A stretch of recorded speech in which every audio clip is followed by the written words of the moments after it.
कधीच नाही चुकणार तुमचे फेवरेट टीव्ही शोज झी5 सोबत, तेही एकदम फ्री. पण बापू, मी काय म्हणतो, आपण एखादा पुजारी बघून घरात पूजा घालूया का? नाही म्हणजे त्या निमित्तानं शुभ कार्य बी घडेल आणि अमोलसाठी वातावरण पण चांगलं होईल. हो, हे चांगलं होईल विनायकराव. आयडिया त्याची वाईट नाही बरं का विनू बाबा, पण या बाबतीत माझी मतं जरा वेगळी आहेत. अरे दिप्या, श्रद्धेला मतांची कसली चूल घालतोस रे? बापू आहो, श्रद्धेच्या बाबतीत कुठं काय बोलतोय मी? मग पण मला असं वाटतं की पूजेपेक्षा आहे ना, घरातल्या माणसांचा जो शहाणपणा आहे ना, त्या शहाणपणामुळे घरात शांतता जास्त राहते. बघ दिप्या, तुझा रोग कळतोय मला, पण किती ताणायचा विषय, सोडून दे की आता. नाही बापू, अहो दिप्याचं बोलणं जरी तिखट असलं ना तरी ते बरोबर आहे. अहो, आपण किती दिवस हे रुपालीचं वागणं अमोलसाठी आणि या घरासाठी खपवून घेणार आहे? नाहीतर काय. अहो विनू बाबा, मला आत्ता काय गोष्टी क्लिअर व्हायला लागलेत. रुपाली त्या मुद्दाम विनोबाचं नाटक करत होत्या आणि आम्हाला त्यांच्या खोलीत घेऊन जात होत्या.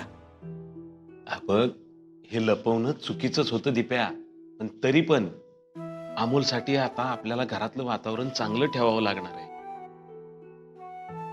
ते बरोबर आहे बापू, पण मला सांगा, रुपाली परत अशी वागणार नाही कशावरून? हा, मला तर ना आजपर्यंत तिचं वागणंच कळलेलं नाही.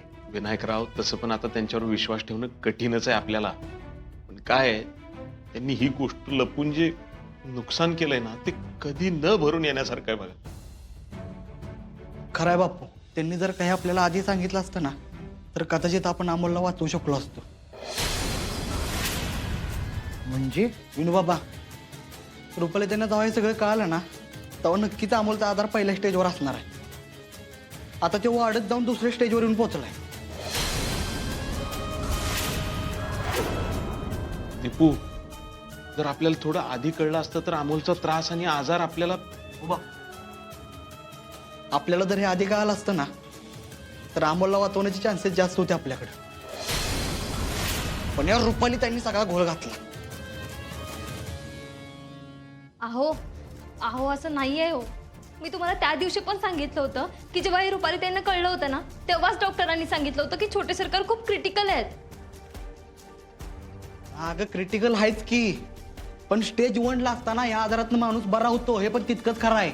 अहो पण हे सगळं रुपाली त्यांनी छोटे सरकारांचं काळजीपोटीच केलं होतं ना. हो ना बास, हा तुला लय काळजी आहे का त्यांची? बापू, अहो बघितलं का, माझं काही न ऐकून घेता असेच सारखे माझ्यावर चिडत असतात.